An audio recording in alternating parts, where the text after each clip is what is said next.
এবারে দেখে নেব দেশের আরও কিছু খবর নিয়ে আমাদের নিয়মিত আয়োজন সংবাদ সংক্ষেপ। চলতি 2026-27 অর্থ বছরের জন্য 4,004 কোটি 60 লাখ টাকার বাজেট ঘোষণা করেছে ঢাকা দক্ষিণ সিটি কর্পোরেশন। অঞ্চল ভিত্তিক সুষম উন্নয়ন, জলাবদ্ধতা ও ডেঙ্গু নিয়ন্ত্রণ, পরিবেশ দূষণ কমানো, সড়ক ও ট্রাফিক ব্যবস্থার উন্নয়ন এবং নাগরিক সেবার মান বাড়ানোর লক্ষ্যে এই বাজেট প্রণয়ন করা হয়েছে।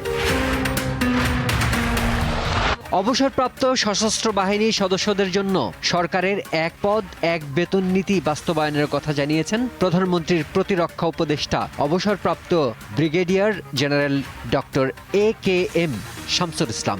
বৃহস্পতিবার সশস্ত্র বাহিনী বোর্ড পরিদর্শনের সময় তিনি একথা জানান।